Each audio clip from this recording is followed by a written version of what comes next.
there's all kinds of scenes that I respond to in movies. I respond to music sequences. I respond to big comedy sequences. It was like they galvanized the entire theater. Everybody woke up. Everybody got connected, and and I would go see a film that had a sequence like that. I would see it 2 or 3 times at the theaters just to see that sequence, and then just to have that experience with an audience.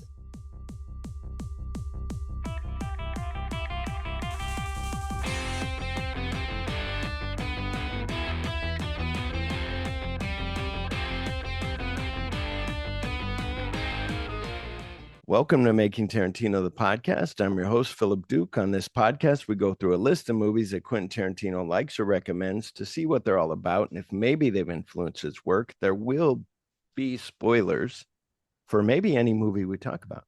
Today, I am joined for the first time by Dwayne Epstein, the author of Lee Marvin Point Blank, a comprehensive biography exploring Lee Marvin's personal struggles with PTSD, alcoholism, and family relationships beyond the tough guy Hollywood persona, drawing from interviews and rare photographs. And he is also the author of Killing Generals. There's that Lee Marvin book. Oh, that Lee Marvin book's in my cart. So good. So proud you must be. Thank you. I am. Killing Generals, making of The Dirty Dozen, the most iconic World War II movie of all time. Hello, Dwayne Epstein. Well, hello, Philip Duke II. Thank you for having me. Of course. Did you want to tell the listeners about yourself? Are you working on anything now? Oh, yeah, but I thought that would be, I certainly will, but I thought that would be something we would. We could touch on it later if you want. Yeah. Either way, I'm working on a biography of the wonderful actor, Roy Scheider. Remember Roy Scheider? Oh, yes. The sheriff in Jaws, and also 52 Pickup. Oh, yeah. Also, All That Jazz. Yeah. Which is one of my all-time favorite films. That's why I took on the gig. Yeah. And also Gene Hackman's partner in The French Connection. Yes. Yeah. And Dustin Hoffman's brother in Marathon Man. I mean, he had a hell of a career. Yeah, really good. Yeah. And then, just so good. It's a thing where he should have done more. Right. Like I just watched on my last week's episode, I think you'll hear about it when you've already heard it. Psycho 2 has already been out. But on there, my Phil's film favorite of the week was Sorcerer. I bought Sorcerer in 4K. Oh, man. And what a movie. So good. And he's so good. Oh, and people say, well, I didn't like him in it. Should have been McQueen. McQueen was almost up for the role. But that's something that reminds me, just to jump on that while I'm thinking about it. Steve McQueen's ex-wife was the same as Lee Marvin's ex-wife, where they would send them the scripts and be like, read the scripts. Let me know what you think. Right. Yeah, that's very common amongst a certain generation of actors. Yeah. They trusted their wives, or in both cases, ex-wives, implicitly. Yeah. And when Lee Marvin didn't take his ex-wife's advice, he often suffered for it. Mm-hmm. That's why he made The Klansman. He made Paint Your Wagon, a movie. I like Paint Your Wagon. I thought it was well done. But Betty, his wife Betty, whom he had already divorced, she hated it. He asked her what she thought, and she said, "You ought to be ashamed of yourself." Well, I don't think it was that bad. But I have not seen it for a long time. I remember the Simpsons episode, and I had seen it before that. But remember Bart and Homer, like, oh look, Clint Eastwood and Lee Marvin being badasses, and then they're like, what the hell? Yeah, they're always sick and violent. Let's watch this. Yeah, and then it's a musical, and you see Homer staring at the screen, going, "What the hell is this?" Exactly. But anyway. But like you said about but also like Lee Marvin talking to his son, being like, "What's this?" And he goes, "Oh, it's a fucking Dirty Dozen sequel." And he's on, did that, and that one went right to TV. Yeah, it was made for TV. And they kind of made fun of it, but then he's like, you got to make hay while the sun shines. So he goes ahead and does it, and like I told you off mic, I like that one better. It was diminishing returns as it goes. Like the first one is great, then it's way diminishing returns for the second one, but Lee Marvin's in it. It's cool. And then what is weird that you write on there is John is on there from Chips, and then Right. I can't think of it. And then Paunch is on the next one. Mhm. And, you know, and that they try to, I hate when movies try to just touch on, so like in the first Dirty Dozen, John Cassavetes trying to escape, and then they stop him and all that. And then in the third one, the had the same thing. The guy was going to escape and they stop him, and you know, and you're like, you didn't have to do this again. Like, come on. But yeah, everybody get Lee Marvin Point Blank, and the Killing Generals. This Dirty Dozen book is so good, and it's so light. It feels like a thick book, but it's pretty light, and it's amazing. And the audiobook, where you know the guy that reads it's really good, and you know it's great. Yeah, by the way, I wasn't responsible because I've been asked this a bunch of times, or been admonished for the subtitle, the most iconic World War II film of all time. I had nothing to do with that, and I think that's personally, I think that's stupid. If they, you know, if they wanted to come up with a subtitle, they could have come up with something else, because that's just not true. Yeah, and that is interesting, because to me, as a layman, as a person, like you said, like I read this, the title, and I go, oh, he must love this movie better than Saving Private Ryan, better, you know what I mean? Like you're saying, like, not of all time, it's a great movie. It's really, really good. I would use another. I would have used another term than iconic. You know, influential, groundbreaking, influential whatever. would be good. Yeah. But you know, to call it the most iconic, come on. Yeah, and it's in that all was the caps, editor, right? not me. And it's in all caps. Yeah. Yeah. Yeah, all time is in caps. Yeah. Or no, yeah. Anyway. No, it's not. But anyway. Yeah, but that's interesting. Those things of like, for you to go like, I want to do this book, and then someone goes, okay, we'll do it. And then you spend, 20 years or whatever putting it together. And it's like, oh my gosh, like I had that, the closest I can get. I'm not an author, but I like to write. But I was working on a script for DB Cooper. And so I learned everything about that day, about DB Cooper. Then I read a book is about Richard McCoy, who hijacked a plane the next year for $500,000, and he didn't get away. And it was a thing of people going like, oh, he's probably DB Cooper. But it was really, it just took me down. Then you're like, I'm full of this info. Now I got to write this script or this story. Oh yeah, there are a lot of rabbit holes when you do research. And I'll tell you something interesting.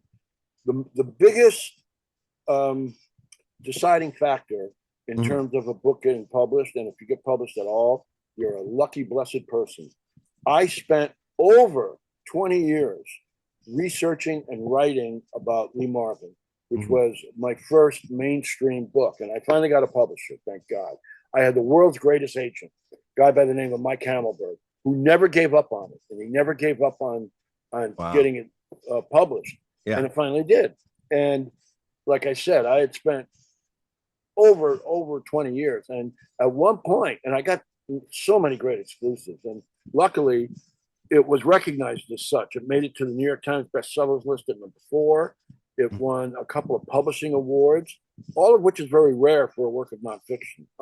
In any event, while I was working on it and working on it very diligently and getting a lot of great info, I had been in regular contact with Lee Marvin's first wife, Betty Marvin.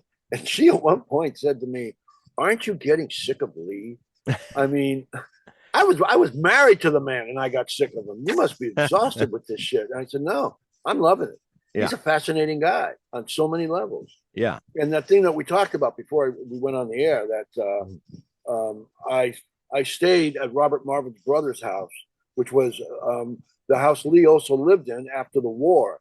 And I real quick story, I slept in his bed. And back east, there are these storms that happen that are like only in stuff that happens on the eastern seaboard where like nor'easter and all those. Yeah, right. Yeah, like that. Except there was no rain. There was a lot of thunder and a lot of Wow. lightning, and it was impossible to sleep. And I was feeling kind of guilty being in this bed anyway. So I got up and started wandering around, and I found in the basement of the Marvin home this cache, CACHE, Yeah. of old movies, and I found them and I got them transferred onto video, and I showed them to Robert, Lee's brother, who he hadn't seen them since he was a little boy. And Wow. they were films that were taken by Robert and Lee's father, who worked for Kodak for a while. Wow. Yeah. And I told Robert where I found them. I said, I feel kind of guilty. I think Lee probably knew I was sleeping in his bed, and it was, you know, that storm was probably Lee's way of saying, "Get the hell out of my bed." And Robert, and Robert had a better take. Robert said, "I don't think so.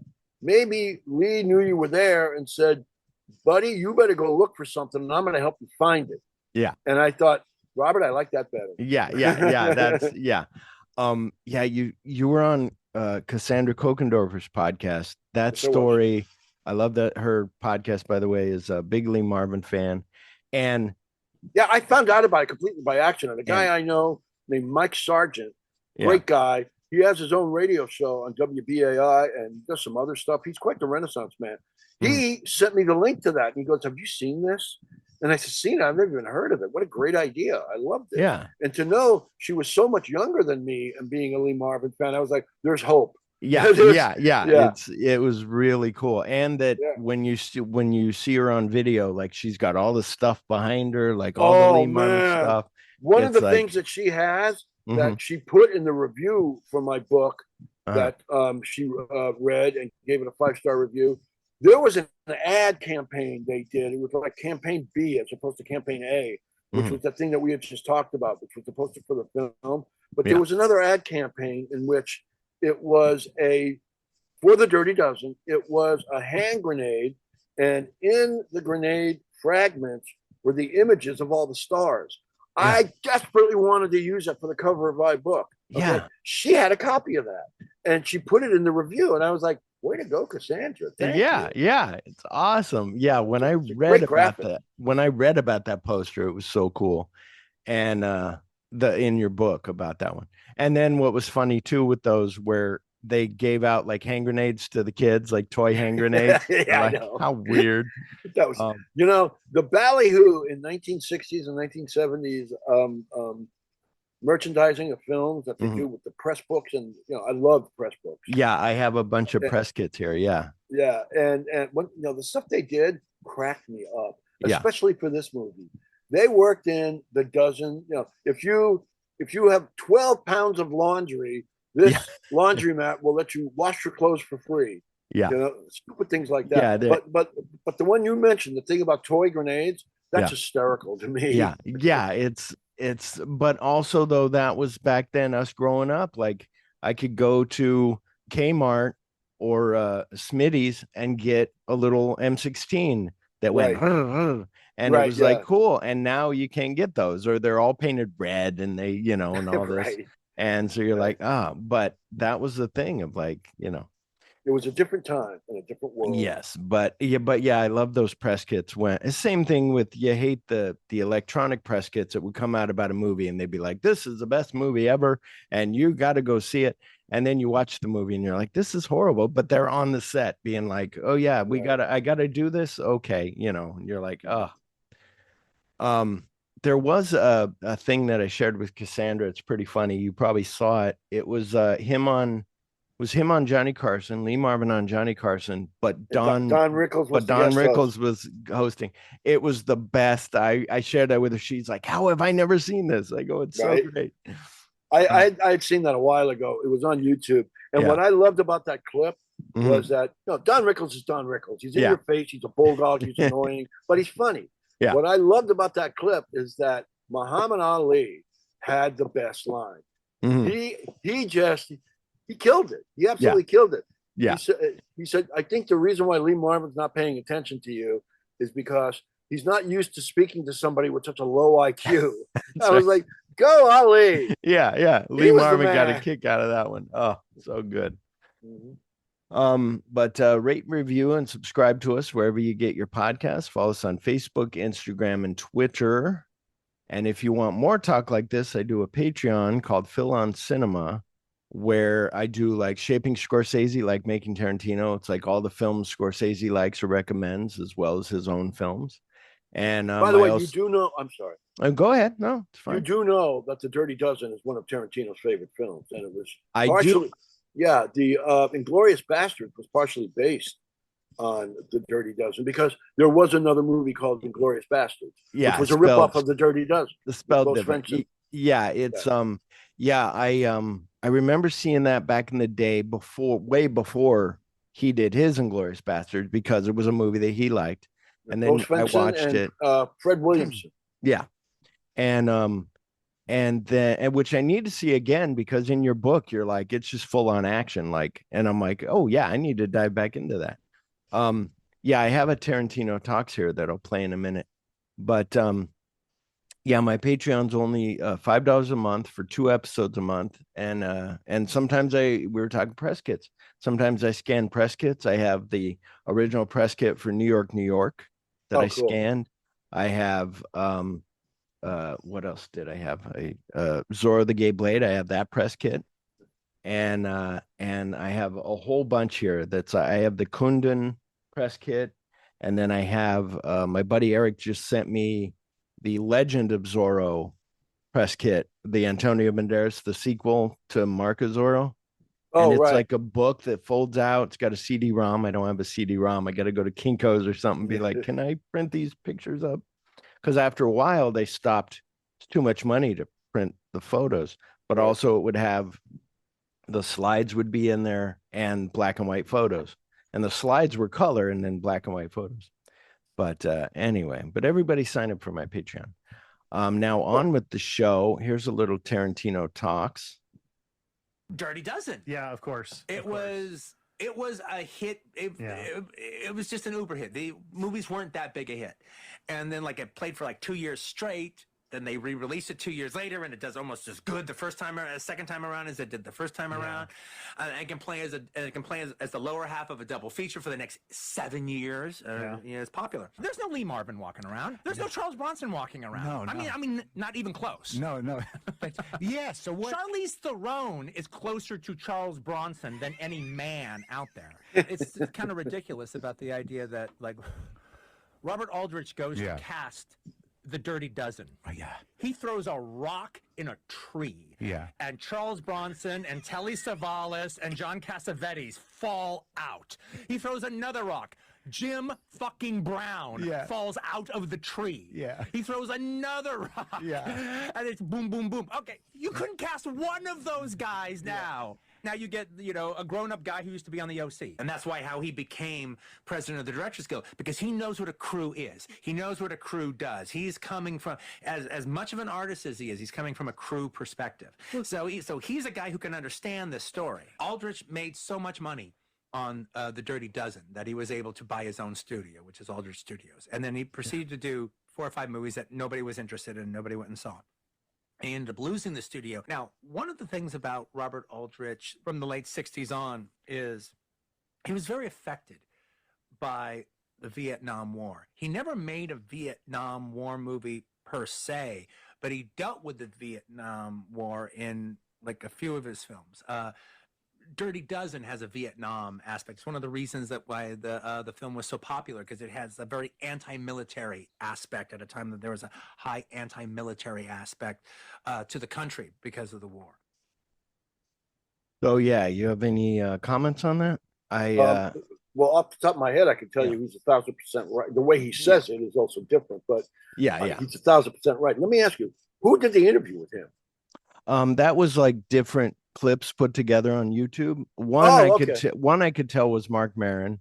One I think that he did, maybe it was Roger, when they do video archives together, or somebody else. But I know that one was Lee Marvin when he's talking about Charlize Theron, and now you'd get somebody from the OC or one of these WB shows. Right. Okay. Yeah, I was just curious. Yeah.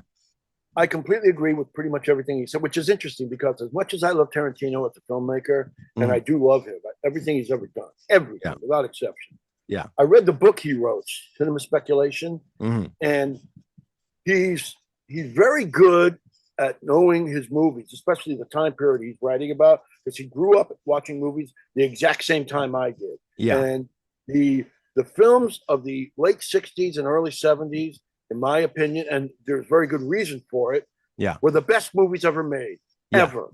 Yeah. And I won't go into detail about why, because there are reasons.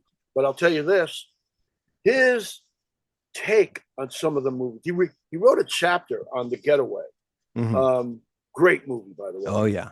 Steve McQueen, Alan McGraw. Yeah. And he makes these assumptions about the casting that just drove me nuts. I was yelling into the pages of the book. He was saying things like, which is, by the way, very much a part of the story. It's a spoiler, but it's not anything that ruins the movie.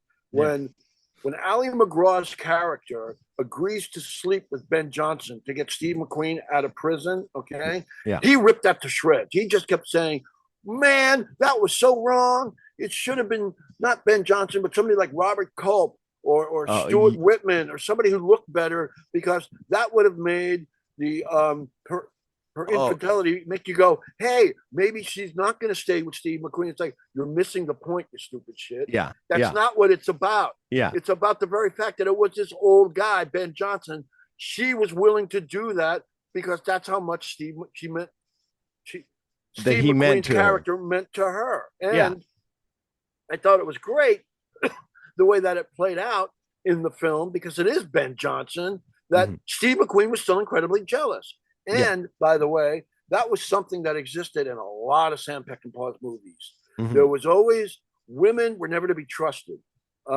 Women were never really likable characters in his films, and they often did not nice things. But Tarantino's take about that was so wrong. I mean, and he did that with a couple of other films, but that's okay. And I remember. And that's just one example. And that's what's good, though. Then it makes you discuss it with somebody. Right. But yeah, I remember feeling the same way. I'm like, in the remake, it was James Woods and it was Alec Baldwin. That's okay. Like, but but keep in mind something else. Remember what Alec Baldwin used to look like? Yeah, exactly. Okay?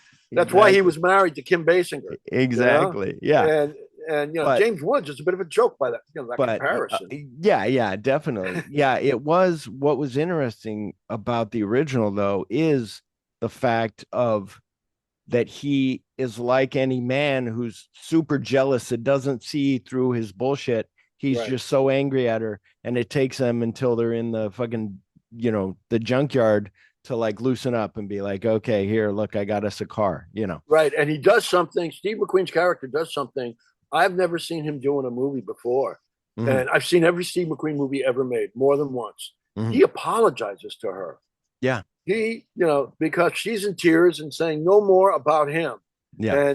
And she cuts him off. And Steve McQueen says, look, this is hard enough for me to do as it is. Yeah. Will you give me a break? and then he eventually says, okay, whatever happens, no more about him. Yeah. And it's his way of apologizing. And he does. Yeah. Which I thought was really cool. Yeah, it's so good. There's a story I always tell, but maybe you haven't heard it. But Steven Spielberg went to him for Close Encounters. And Steve McQueen read it and said, no, there's a part in here where I cry in the shower. My fans do not want me crying in the shower. They're not gonna, And he's like, did you ever see the Sand Pebbles? Yes, but only once, but a long time ago. Yeah. All right. There's a scene in the movie where Steve McQueen cries. However, because he just killed his best friend, he had to. And his back is to the camera, and you see him hunching his shoulders, and you can hear him crying, but you don't see him doing it. Yeah. That's the essence of Steve McQueen. Yep. And he did it in another movie called Hell is for Heroes. Great little film. Don Siegel directed it. Yeah, really good. In Don Siegel's autobiography, he tells a story about how he wanted McQueen to cry when he gets caught doing something really stupid and causing the death of other soldiers. He walks off by himself into the jungle and he stares right into the camera. And Don Siegel said, just before we shot it and yelled action, I slapped him in the face as hard as I could. to get him to cry. And he said he didn't cry. And then when he yelled cut, McQueen walked up to Siegel and went, "You ever do that again?" Yeah. Steve McQueen would never cry on screen. Sorry. Yeah. But, Well, that's okay. My yeah, favorite quote about something like that, and I'll make it fast. Mhm. Richard Burton was always somebody who could never do that. He tried to cry in a scene, a very powerful scene in Who's Afraid of Virginia Woolf, and it didn't look very believable. And when he was asked about that scene, Richard Burton had one of my favorite things to say about that. He said, "You know what? It's not my job to cry on screen. It's my job to get the audience to cry when they see me on screen." And I thought, he's right. yeah, Absolutely big time. right. Yeah. It's but then that's that other thing of where director, I think it was Hitchcock and some other people are like, they're like, how do you get such good performance? They're like, I know that this actor can do it. I just hire the people and they do their thing. I don't have to help them. I just go do this and they do it. Mm-hmm. And same thing happened with Freddie Mercury. Somebody was like, "Oh, you can do opera. You should do opera. Like you have all this range." And he was like, "My fans are not going to put up with me doing opera. I'm sticking in my lane. I'll be here." Right. And then on that with Steven Spielberg, he went to John Wayne and was like, "I want you in 1941 to play the general, the Robert Stack part." And he was like, a real life person. He was like, "I knew that general. I can't be this guy. Like he was a good guy. I'm not going to make fun of him." And he's like, "Okay." So Vinegar Joe Stillwell, interesting guy. Yeah. But how cool would that have been? Toshiro Mifune, John Wayne, like, and Slim Pickens, like speaking of The Getaway. Yeah, and by the way, the character in 1941 that Sam Fuller plays, well, it's Sam Fuller. Yeah. Not Sam Fuller, somebody else. There's a guy in the movie, I forgot who the actor is, who plays a movie agent. His name is Meyer Mishkin, the character. Oh, right. Yeah. And he was Meyer Mishkin was Lee Marvin's career-long agent. And I love that. Was kind of an homage, which I thought was cool. Yeah. By the way, did you read? I think I've asked you this before, and I apologize. But did you read Lee Marvin Point Blank? No, not yet. I have it in my Amazon. Yeah. Okay. There's a story that Tony Epper, the legendary stuntman, and he was good buddies. Oh, is he Gene Epper's? Is he related to her, Jenny? The Epper family is a stunt dynasty. Nice. Okay? Yeah. Jeannie Epper is his sister. Yeah, cool. Tony passed away, and I spent the day with him, and he told me incredible stories. And one of them, and I'm not going to tell you the story because it's way too good. Yeah, and it's got to do with Lee Marvin, Tony Epper, and Michelle Triola, and it's an amazing story. It's so freaking funny. Oh, that's cool. And Tony Epper had told he told me, I told the story to Steven Spielberg, and when they were making 1941. And he said, Steven was ruminating on it all day long. He kept coming up to me going, if you were to film that, how would you film it? Would you animate it? Would it be, it didn't have CGI then. Would it be something digital? How would you do that? And Tony Epper was like, I have no idea. I just know we really did it. That's all. That's what counts. Wow. So, anyway. No, that's really cool. No, I just watched there's a movie from the 70s called Stunt Rock. Have you ever seen it? It's like never even heard of it. Grant Page is a stuntman in Australia. It's an Australian movie. And but it's interspliced with this rock band that back then was probably big, but it reminded me of like Spinal Tap. Like they were that kind of glam rocker type things. Right. And it was from like 78.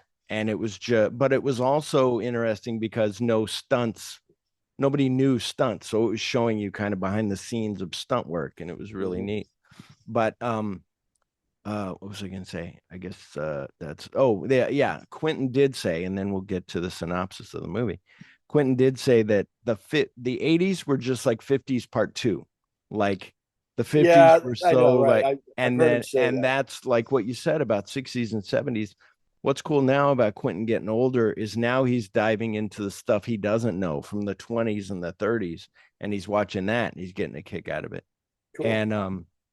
And it's that thing of, I was born in 71, but you were born like Quentin was born in 64. So yeah, you both kind of came up, like you said, like at the same time of like the grindhouse cinemas and all that stuff is just I was not, awesome. but when I got much older, when I got into Mhm. my 40s and 50s, I got into kind of like grindhouse films, like Mhm. Planet Terror and I the would, one he made. But when I was growing up, I was lucky in that I didn't see that much sleaze. Okay, what I mhm. saw was movies that were playing at the local multiplex Yeah, that were mainstream films, and more importantly, there were still double features. So when yeah, films were no longer as popular as they were, you would see them on the second bill. And here's the yeah. other thing: when I was a kid growing up, I didn't go to the movies just like once or twice a week or whatever. Mhm. I went, especially in the summer, I Yeah, went every single day,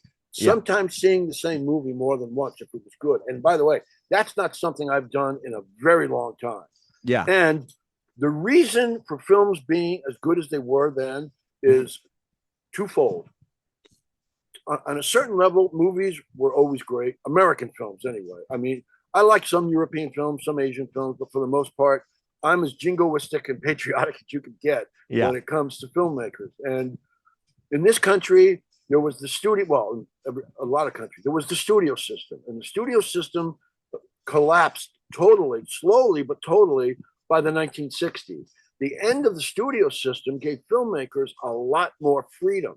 mhm. The other thing was the end of the production code, Yeah, that there was no more censorship in the sense that let's create the Motion Picture Association of America and let's create this alphabet so people can see movies that have very different aspects of language, obscenity, nudity, violence, whatever. yeah. And by the way, one of the movies responsible for that coming about was The Dirty Dozen.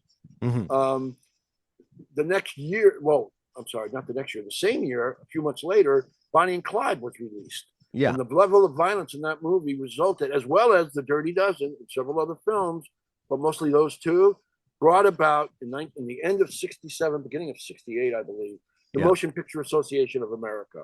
The result, the most inventive, creative, independent period of filmmaking this country has ever seen. And what's fascinating to me is yeah, if you read the periodicals or Variety, Hollywood Reporter, any kind of industry magazine, whatever, mhm. every single one of them was predicting the end of the film industry for the Yeah, exact same reason. yeah. There's no guidance. There's no way to know where they're going. The cycle of films, which consider movies like Easy Rider, which Mhm. resulted in a gazillion biker films, Yeah. and none of them were nearly as good as Easy Rider, which, by the way, I happen to think is wildly overrated anyway. But I thank you. yeah, But and you're older than me. I just don't identify. My dad, maybe he was born in 48, so he might more, he's more of that biker type back then. I And think there so, were aspects of Easy Rider that were really great, mhm. and I understand its Yeah, intense popularity. But the best thing in the movie, in my opinion, was Jack Nicholson, yeah. and they Oh yeah. bump him off, Yeah, yeah, yeah, yeah, So, exactly. but I shouldn't have said that. Yeah, That's a spoiler that's for okay. anybody who hasn't seen it. That's okay. I told you But there'd be spoilers for every movie. Yeah. okay, well, there you go. And consequently, the movies that came out of the 60s and 70s, I was going to write another book, and Mhm.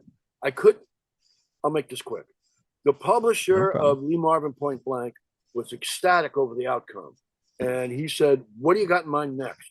And I thought about that. And there was a book that came out fairly recently, and it's still going strong. I have it behind me, but I can't find it. Anyway, it was called Easy Riders, Raging Bulls. Raging Bulls. Yeah.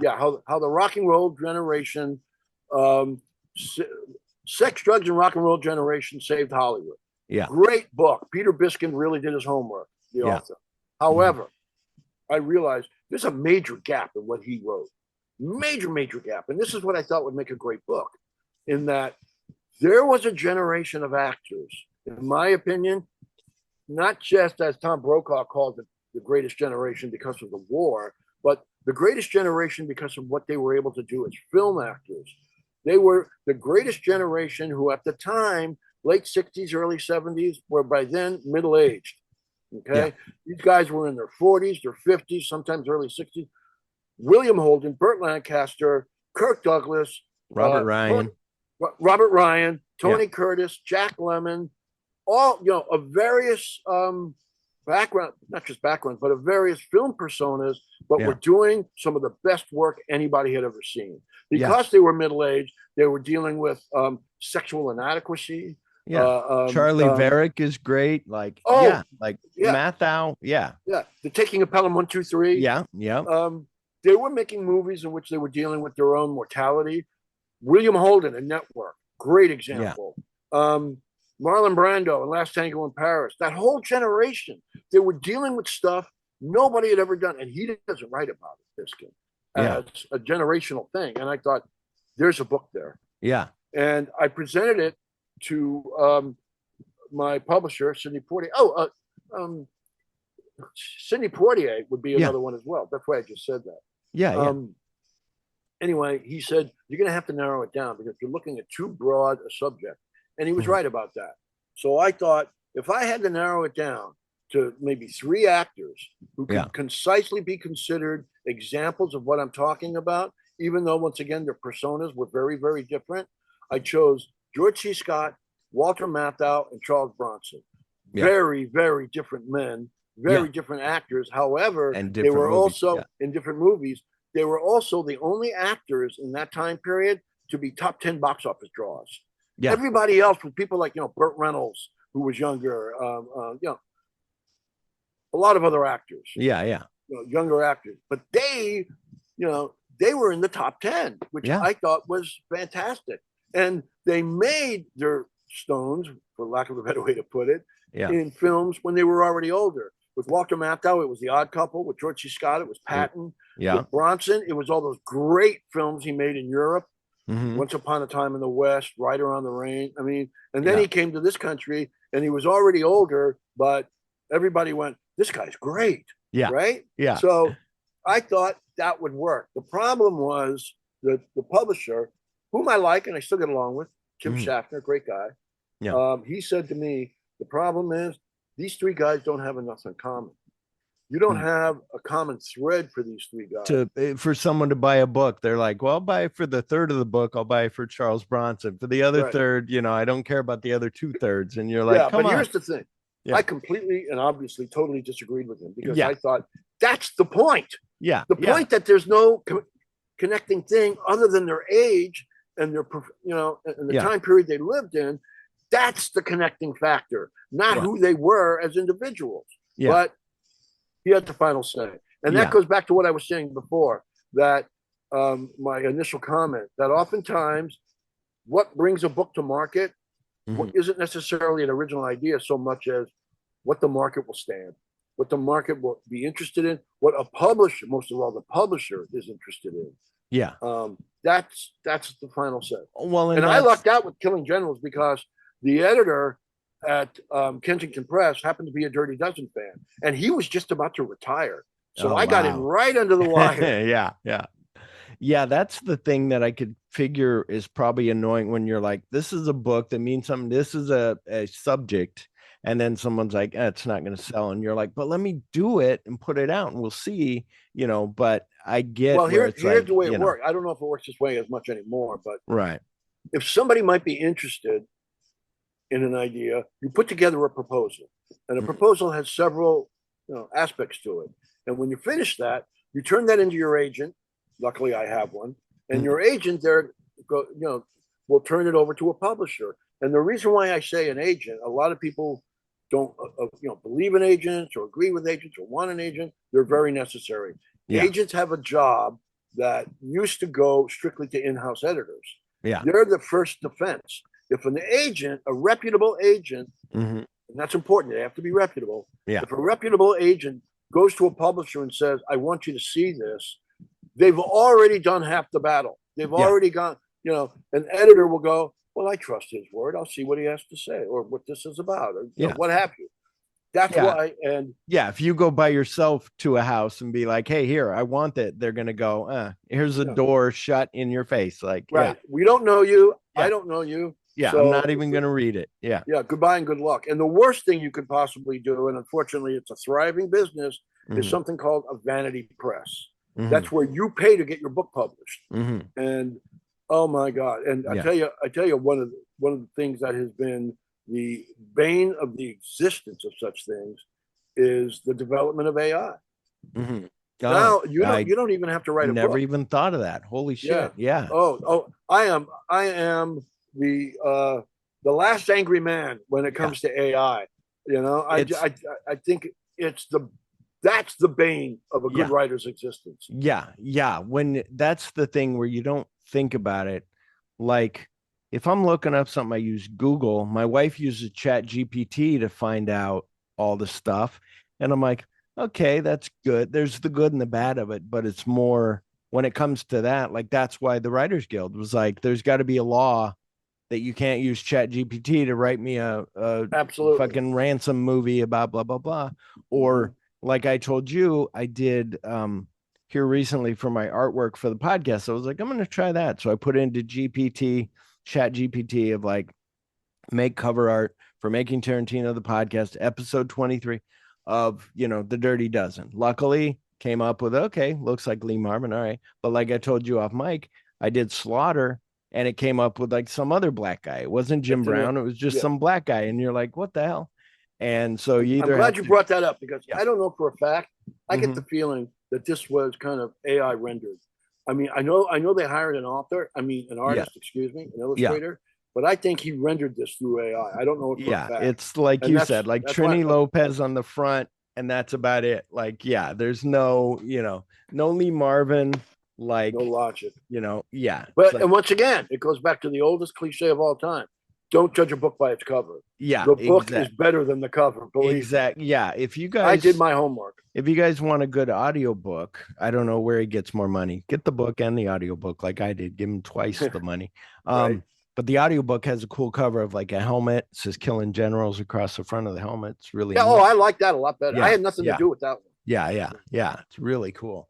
But anyway, we're here about the Dirty Dozen, 1967. The plot: during World War II, a rebellious U.S. Army major is assigned a dozen convicted murderers to train and lead them into a mass assassination mission of German officers.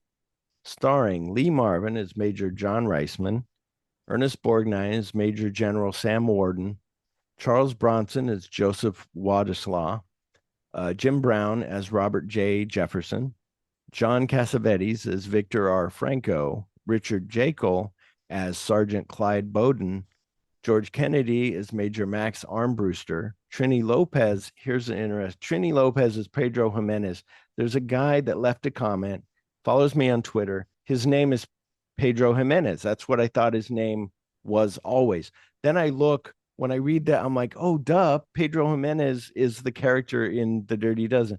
Then I look it up and his name's actually Pedro, something else. I'm like, oh, well, that's clever. Like your name was Pedro. You use Jimenez because of Dirty Dozen. Ralph Meeker as Captain Stuart Kinder, Robert Ryan as Colonel Everett Dasher Breed. It's going to be done in a minute. I went through all these because they're all great. In case you're like, Telly Savalas is in this, it's Archer J. Maggot. And it was almost Jack Palance or Palance. I don't know how you say it, but I say Palance. Real quick story about him.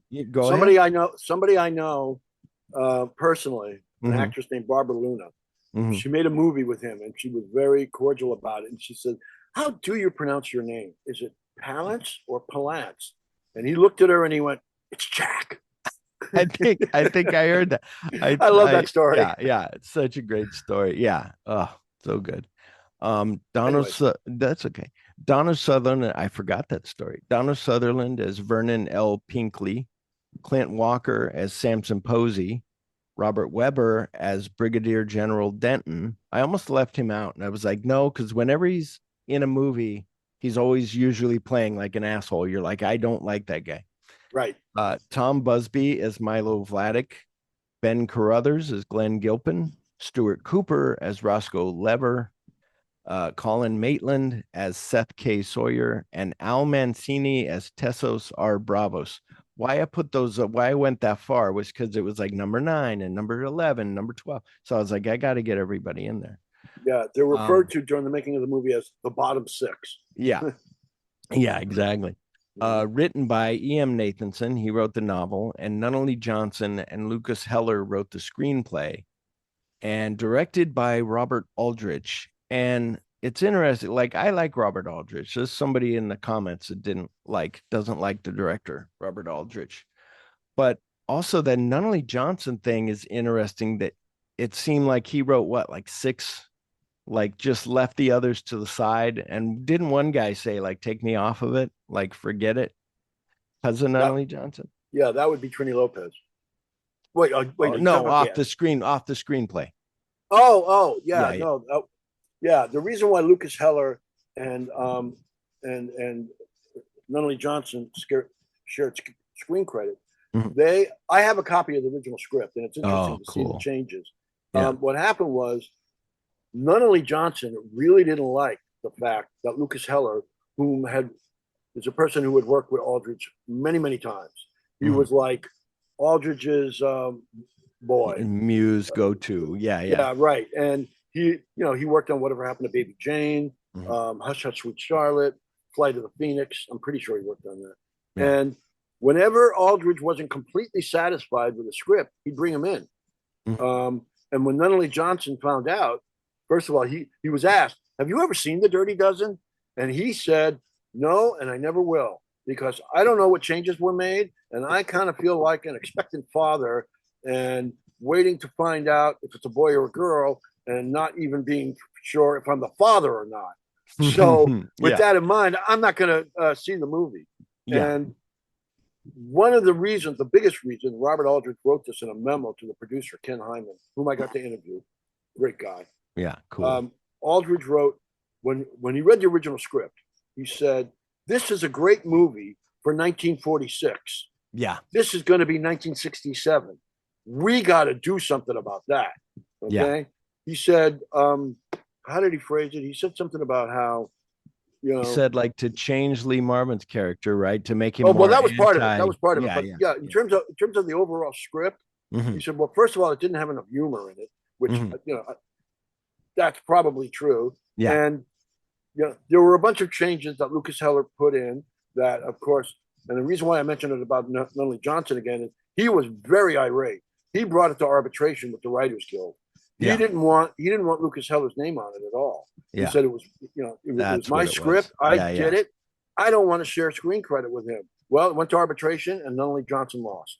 Yeah. And it's interesting because it wound up being, unintentionally, his last screenplay that ever got produced. Yeah. And he was an Academy Award-winning screenwriter. Yeah. He had quite a reputation. One of the original, well, not the original producer, the head of the studio at MGM didn't want Nunnally Johnson, but the producer of the film, Ken Hyman, did. And they said, all he does is fluffy romantic comedies like How to Marry a Millionaire, and things like that. And Ken Hyman said, yeah, well, the guy won an Oscar for Grapes of Wrath. That was a real yacht fest, wasn't it? Exactly. Yeah. And he convinced him. Yeah. Yeah. Oh my God. Yeah. That's the thing where, and I think it was the E.M. Nathanson said, like, he was like, this came from my head, like little old me came up with this story. But also you hear that, like, there's a movie called The Big Picture with Kevin Bacon, where he's a scriptwriter, and he's like, I got this idea. They're like, great idea, kid. Okay, now what if instead of in the wilderness in the snow, we make it a beach house with a bunch of women in bikinis? And he's like, okay. And he starts to rewrite that, and then he hands it in. And they're like, okay, that's good, but it slowly becomes not your thing anymore. And did you ever see Get Shorty with John Travolta? Yeah. Okay. Yeah. They did that brilliantly in the movie. When he had just seen Touch of Evil, and he wants to and John Travolta is like this mean, well, not mean, but evil, not even evil, hitman, tough. A tough hitman for the mob. And he has an idea about redoing Touch of Evil, which is a great film and really doesn't need to be remade. Every single person he comes in contact with says the same thing. And they have a different idea about how to do it. It was like, yeah, that's pretty good, but instead of that, why don't we do this?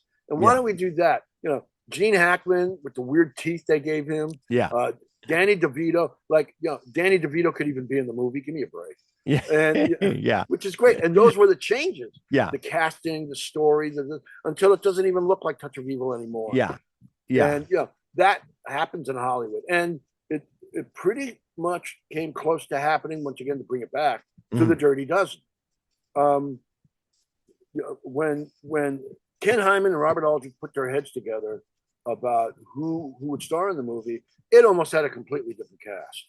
But luckily, Ken Hyman and Robert Aldrich, they butted heads about certain things because, hey, they're creative people and they have strong opinions. But ultimately, John Wayne turned it down. And that's another thing I want to touch upon real quick. Yeah. Because this movie was so popular, and it still is extremely popular. Oh, yeah. They're going to be showing it Saturday on TCM, as we said off night. Sweet. Yeah. Yeah. But because it was so popular, there are a lot of really stupid urban legends about the movie. One of them being about why John Wayne turned it down. Everybody thinks it's been said, and I don't know where they got this from, that John Wayne turned it down because there was way too much killing. And he didn't think his audience would want to see him kill that many people. So I'm going to make the Green Berets instead. Yeah. Yeah. Yeah. Come on. Yeah. If you've seen John Wayne movies, he doesn't have a problem Rio with Bravo. killing bad guys. He kills people. Yeah. Exactly. Any John Wayne movie. Yeah. The truth of the matter is, he didn't like the theme of the film. And I read a memo that John Wayne sent to Ken Hyman after Ken Hyman sent John Wayne the script, and it was brilliant because it shows John Wayne's true colors. He wrote to Ken Hyman, I don't know who wrote this script, but whoever wrote this script is some long-haired, sandal-wearing. That's right. Yeah. What you call hippie, it? not hippie, but he never used the word hippie. Yeah. But sign-carrying punk kid who's fighting against the war. He should be in fighting himself. Okay, that was his reasoning. What cracks me up is the guy who wrote the screenplay. Was in his 60s. It was not only Johnson. I mean, come on. Yeah, exactly. And I don't know if John Wayne knew that or not, but he just got, he just assumed. Yeah. Right. He assumed too much. The other thing is, people seem to think Lee Marvin hated the Dirty Dozen. He didn't like the movie. He just did it for the money. Well, okay. First of all, he didn't get paid all that much. Right. He got paid what he deserved, not more than that. His first $1 million payday, by the way, was Paint Your Wagon. Yeah.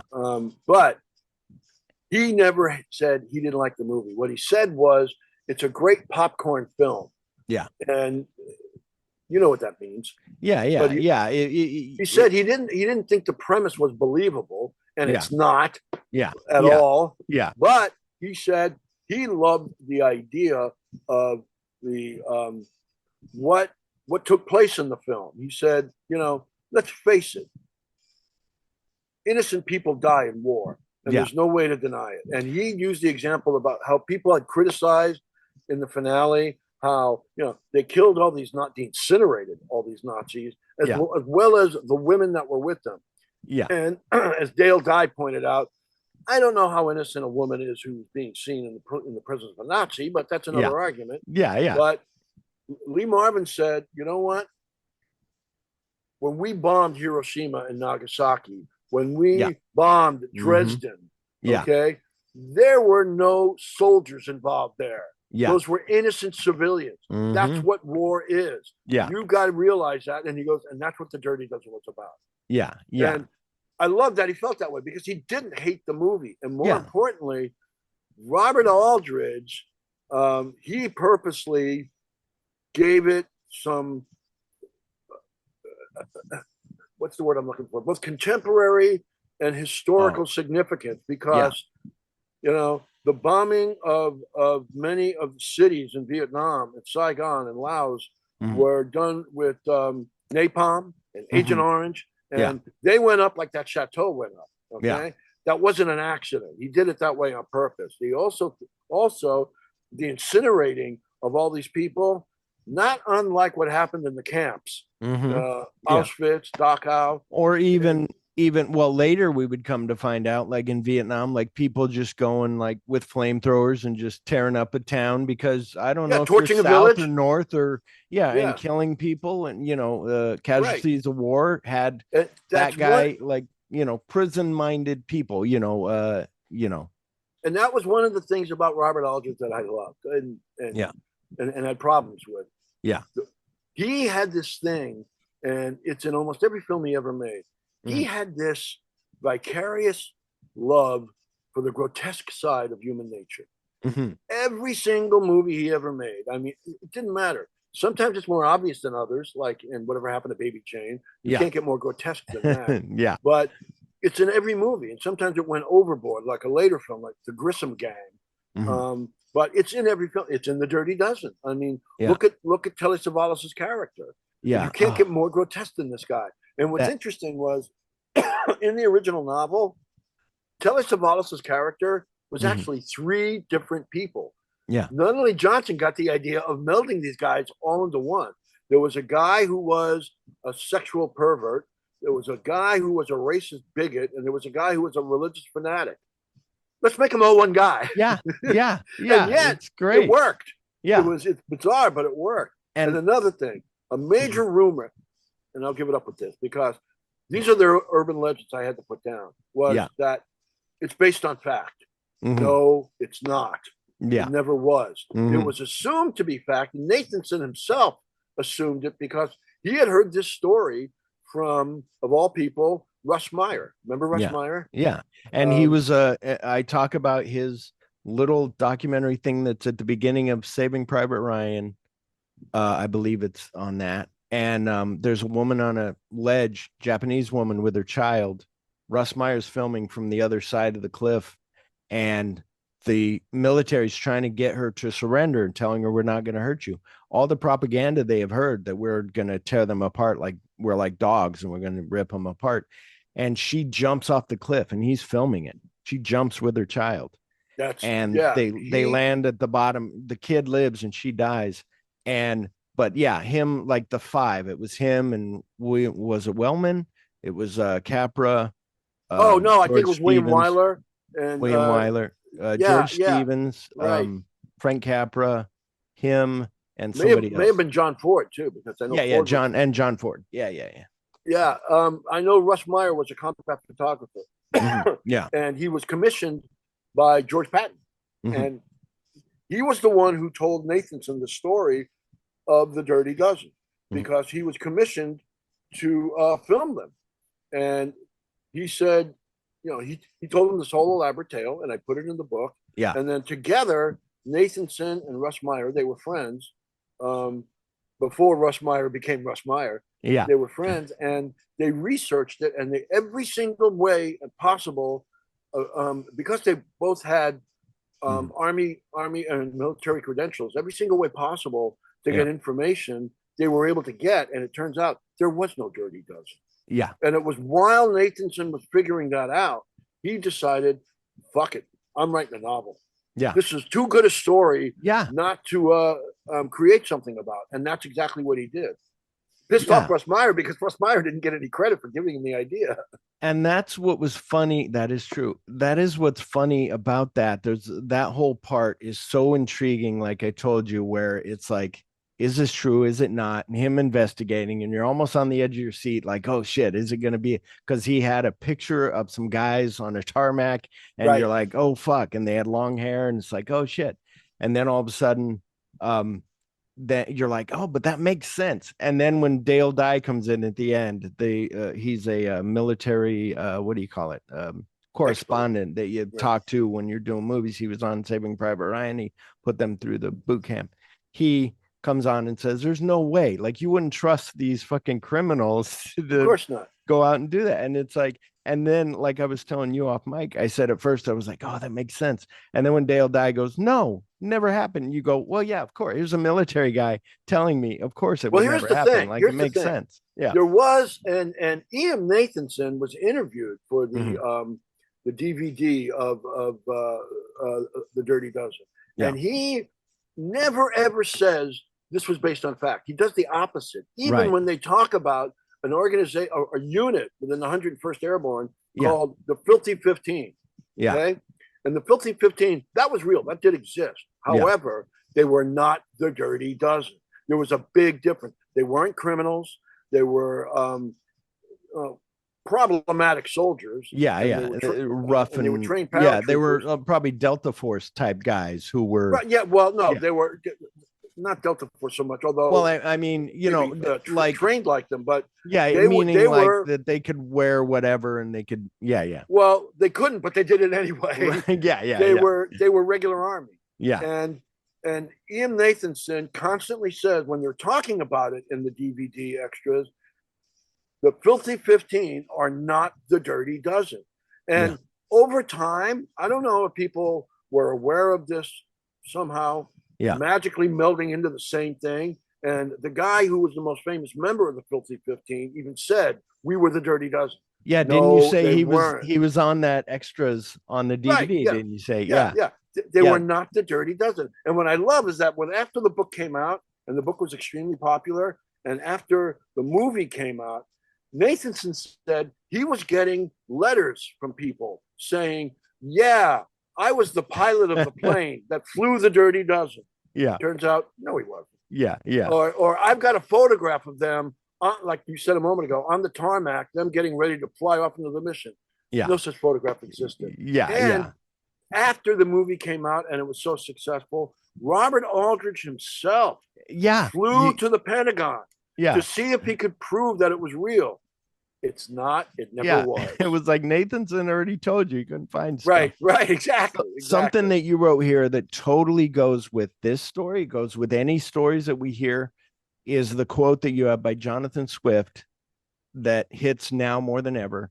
Quote, "A lie can travel halfway around the world before the truth can put its boots on." Right. And it's like, yeah, that's that thing of like, well, I heard that's how urban legends get started. And the same thing with, it's something that I ran into talking about World War II. So I got the Criterion version of The Great Escape. It's Criterion Blu-ray. Then UK, God, I love that movie. Arrow came out with a UK version of The Great Escape, like a super duper limited edition. And my friends did an essay on it. So my friend sent it to me.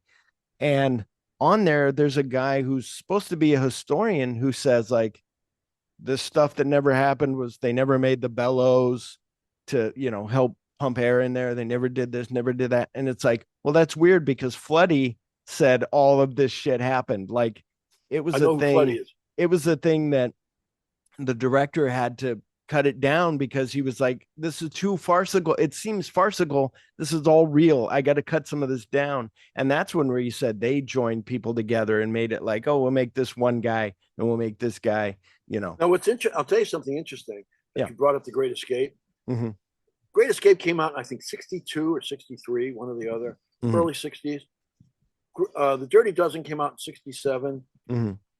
Look at the different 63 styles. Was Great Escape. Yeah. Okay, 63. Yeah. 4 years apart. Yeah. Look at the different stylistically. The Great Escape had a greater sense of, hey guys, let's go win the war. Let's be gung ho. We're doing it for mom and apple pie, and that's fine. That's because it's a great movie and it's all about the action and adventure. Yeah. But in the Dirty Dozen, which had a very similar theme in terms of, we've got a job to do. Let's do it. Now, the guys who were doing it were not the most. And that all the characters, not the most trustworthy guys. Yeah. And so consequently, within a 4-year time span, and in the difference of filmmaking, that's a lot more darker than The Great Escape ever was. Yeah. You know what I mean? Yeah. Yeah. And the fact that that's what else is cool about it. Each one, they don't necessarily, some of them join together. I want to kill him. But some are just like Cassavetes, just like, I'm going to leave. Like, I'm going. And the others are like, no, you can't go because then we all get hung. What are you doing? And by the way, that's a big difference in the screenplay, because in the screenplay, and what Nunnally Johnson wrote, Cassavetes doesn't just want to go. He wants to kill Reisman. Yeah. And he almost does a couple of times in the original screenplay. Yeah. Wow. Well, and that's where there's a part in number 2 where they're in the church and they all pull their guns out and you're like, oh shit, like they're ready. And by the way, I didn't like that at all. Because it really kind of what's the word I'm It's- looking for? You went through all this training. It emasculated Marvin's character. Yeah. And he has to make up this bullshit story about, hey, there's gold. We can do this. Yeah.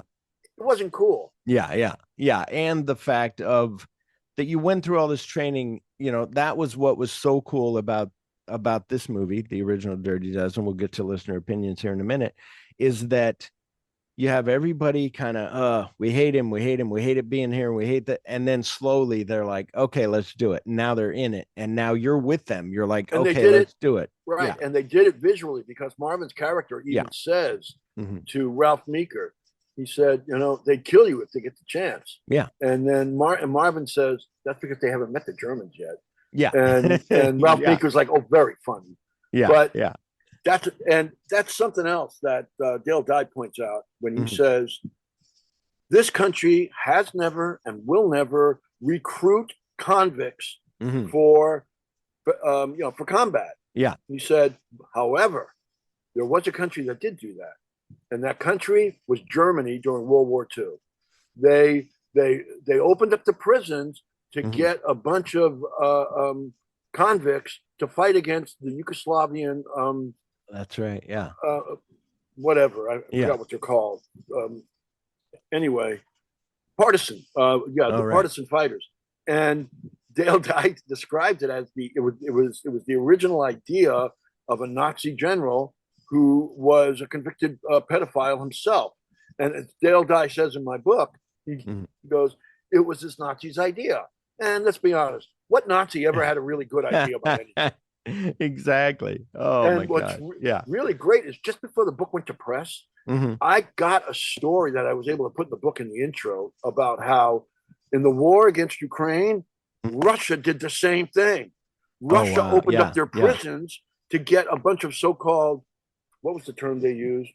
Mercenaries. They weren't mercenaries. They were prisoners. Yeah. And it was done by the guy who, Prigozhin, who was eventually assassinated by Putin. Yeah. And he himself, once again, was a pedophile. Yeah. And he was a convicted felon. And there was rare NBC film footage of him talking to the prisoners in the prison, saying, join us. We can promise you this, that, or the other. You may lose your life. And one of the prisoners in Russian asks him, what about our sexual behavior? And he says, well, that's not so much a rule. Just kind of think of it as a guideline. Wow. Yeah. It's just, they really did this. Yeah. So there really was a Dirty Dozen, just not in this country. Yeah. Oh, it's so, it's, I don't know. But let's get to listener opinions. So crazy. Man, sure. I don't even have an opinion. Well, you gotta have an opinion. The Cinemigos on Twitter wrote, quote, it was one of the first big action movies. Lee Marvin is amazing, even though he said it wasn't his favorite war film to do. Jim Brown would retire from football to continue filming when the production ran long. Overall, it was a great star-studded cast and a fun film. I guess I'll comment on that. What's interesting that you say on there is where he was like, well, I wanted to go back. I was going to go back. And then you find out, no, he told Marvin, he told whoever, like he showed Robert Ryan his body and was like, look how fucked up I am. And like, I'm not going back. And it's like, and also, you're so charismatic on screen, like, the big gun and Slaughter, like, so badass. It's interesting. He told a woman at an African-American newspaper while they were filming The Dirty Dozen. And by the way, what he was going to do was on the front page of every sports section in America. Everybody was dying to know what's going to happen with Jim Brown. Is he coming back? Is he not coming back? He told a woman who obviously he had the hots for. He told a woman, I ain't coming back.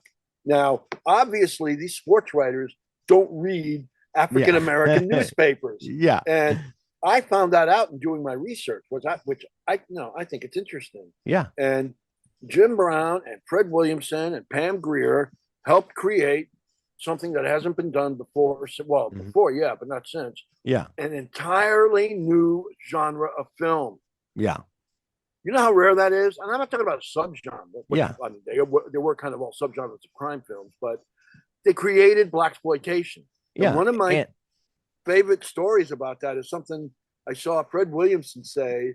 And by the way, very funny man. I love that guy. Yeah. He said this in a documentary about Jim Brown called Jim Brown All American, where he was quoted about saying the greatness of Sidney Poitier. He opened up a lot of doors for us, man. We wouldn't be here at all if it wasn't for Sidney. And then he goes, however, I don't think Sidney was believable on screen as somebody you thought could get laid. Yeah. He goes, Jim and me and even Pam. Yep. We got laid. Yeah. Yep. And I fucking love that. I thought that was so great. Well, he's right about that. And that Fred Williamson went on to do, he had his Black Union that was like during the blaxploitation movies, had his own whole thing going on. And the other thing was Fred that I the loved Hammer Williamson.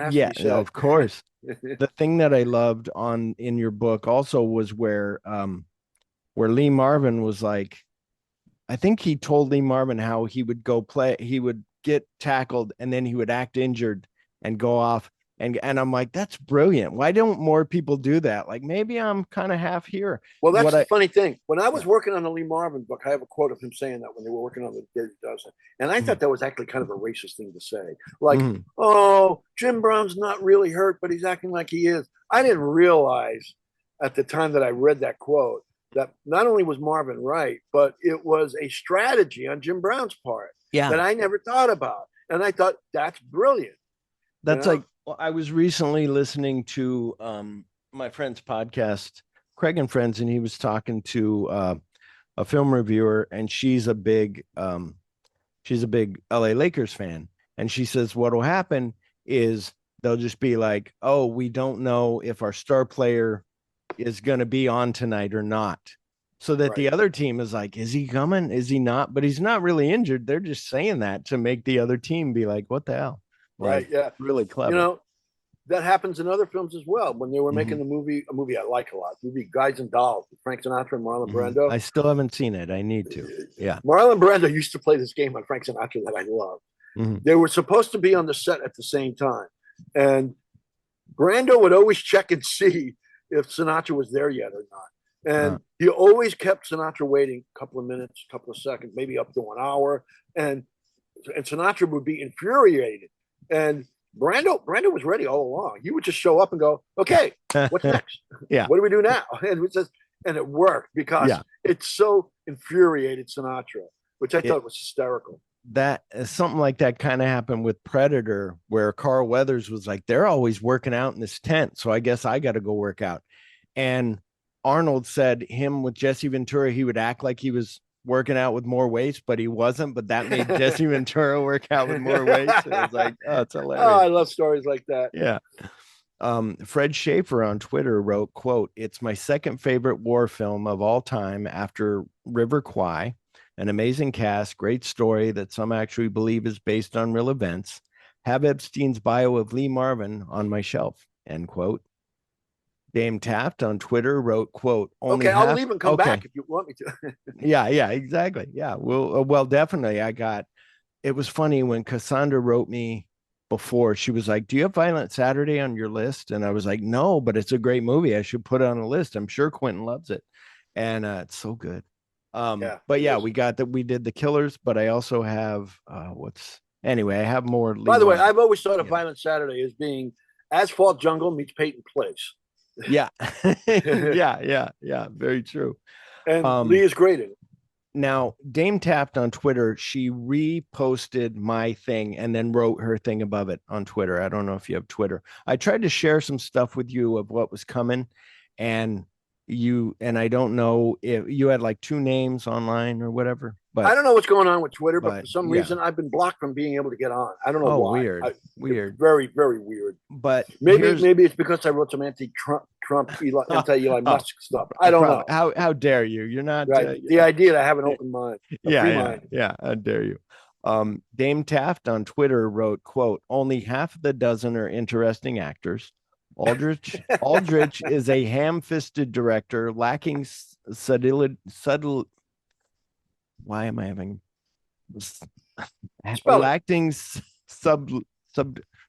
Subtlety. Subtlety. Thank you. Geez, I could say it when I was writing this down. I could say it fine. All of a sudden, I'm like, subtlety, or nuance. Which, by the way, is really good with some powdered Parmesan cheese. Yeah, exactly. Yeah, or you put it instead of equal, you use subtlety.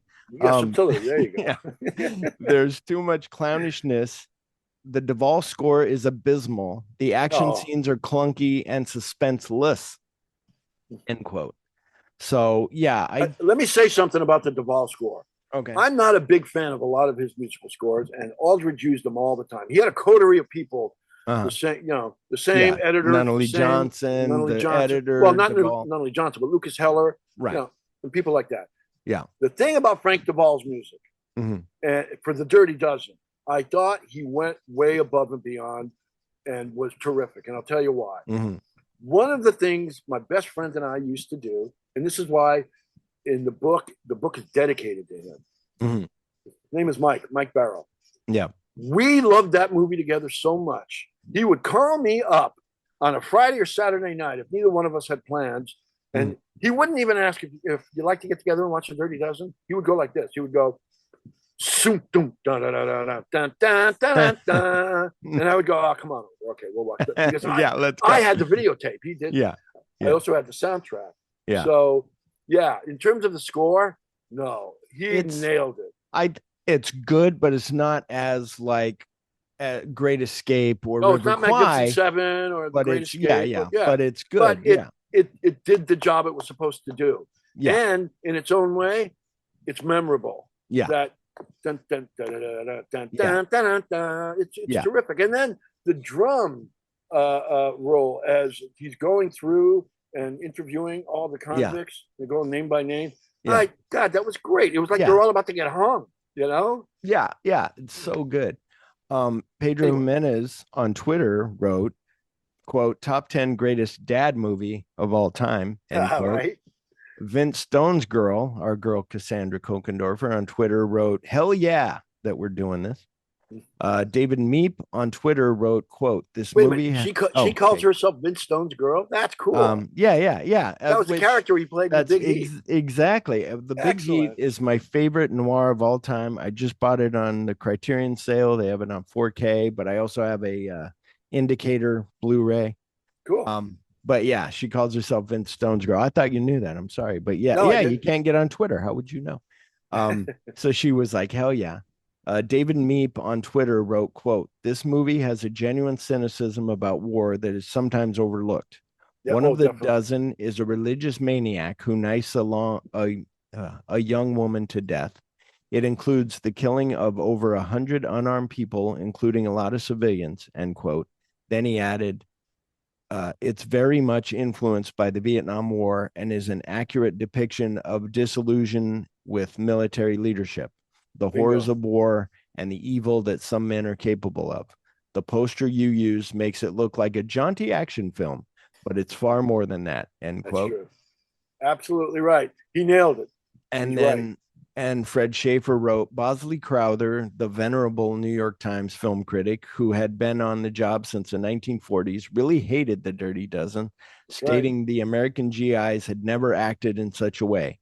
Guess he wasn't watching the news from Vietnam, end quote.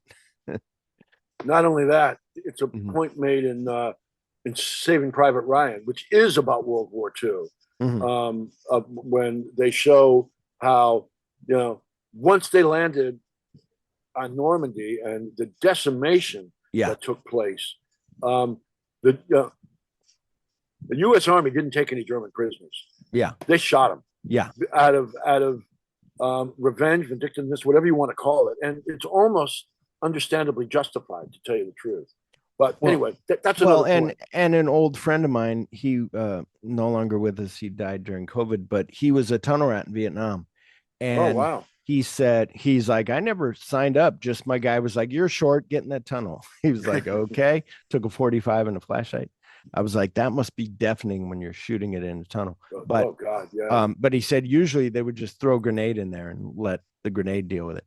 But he said that I said, what's a really good Vietnam movie? He said, a lot of people say Apocalypse Now, fuck that. He goes, it's Hamburg Hill, because it is that That's why it's called Hamburger Hill. You're just running him through a meat grinder. Yeah, we got to take that hill. Oh, it got taken from us. We got to take it again. Why? We just have to, and you just keep going. I'll tell you something. There were a lot of great movies specifically about Vietnam and some that were like prototypes about Vietnam, which I would put The Dirty Dozen in that category because it kind of hints at what it's about. But there were a lot of movies that were about Vietnam. The Boys in Company C, Good Morning Vietnam. I mean, they were specific. And the same thing could be said about other war films that may not have been as lauded. Pork Chop Hill with Gregory Peck about the Korean War. Steel Helmet. Steel Helmet is so good. These are great movies. They're truly great movies. Oh, and one of my all-time favorites, The Big Red One with Lee Marvin. Big Red One's great. We Were Soldiers is good. I like We Were Soldiers because he's like, we're gonna fight they've been fighting the French for years. We're gonna lose. What are you talking about? And then he goes there, and the way the movie does it is kind of evens it out. You see the Vietnam, how they're planning their strategy, how we're planning our strategy. Really neat how they kind of, really cool. And there's that great line in The Big Red One when they land at Normandy and they don't know if what the troops they're facing are Free French or Vichy French. And and you hear over the loudspeaker, somebody shouts out, if you're Vichy, fight us. If you're French, join us. And they come over the hill and they join them.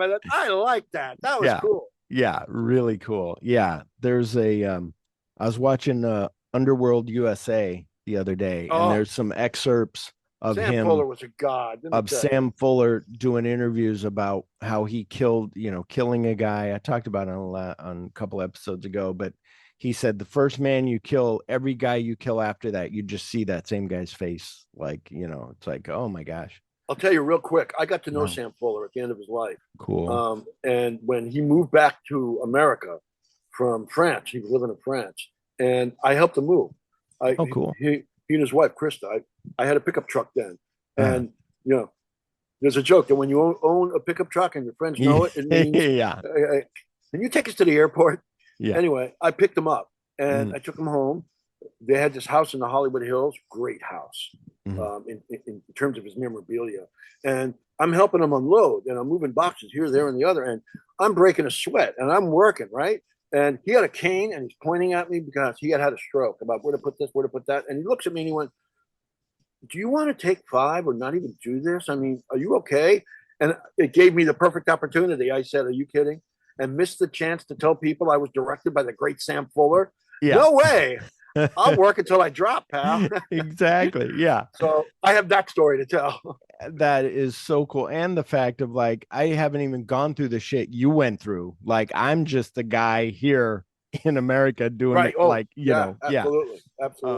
This is nothing compared to what you've done.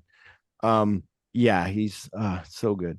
That's the thing where I wish somebody would take all of his scripts that were never made and put them out or make movies out of them. Let me tell you something. In his garage, which I've been in many, many times, in his garage was an entire wall, shelves and walls, but all unproduced scripts. I mean, he had another section of the scripts he did do, and even revisions of them. But that was, a drop in the bucket compared to the stuff that wasn't ever done. And as Martin Scorsese said about Sam Fuller, he said, and I love this because they were friends. He said, Sam Fuller isn't everybody's taste. Okay, his movies hit you like a punch in the mouth. But if you don't like Sam Fuller movies, you don't like movies. I thought that was so cool. Sam Fuller's other quote that he said that Sam Fuller's not Scorsese, but Sam Fuller said that when you're writing a script, if those first things that you write on a script don't give you a hard on, then throw it away and start writing something else. It's like, he used to call it a yarn. This is a great yarn. Here's a yarn for you. And it helped that he used to work. He started out as a newspaper man, and he worked his way up in the newspaper. When you read his autobiography, absolutely, you got to grab him in the first sentence. In his autobiography, if you've ever read it, it's called A Third Face. Wonderful book. I have that on my eBay list. I'm getting ready to buy it. It's like $9. He knew every famous person of the 20th century personally. Wow. It amazed me. I don't know how factual it is because he is a Yeah. good yarn spinner. Yeah. But Yeah. it's just amazing to me who he knew. He knew everyone. Yeah. It's so crazy that he didn't get his flowers when he was alive. Like more like, people in France gave him awards, but he should have definitely Well, there's got more that's. stuff I'm done. glad you mentioned that because there's that thing about certain American filmmakers that in this country, they're homegrown. Okay, they're Mhm. American filmmakers, Yeah. but it's in Europe, especially France, where Yeah. guys like Sam Fuller, Mhm. Robert Aldrich, Don Yeah. Siegel, Yeah.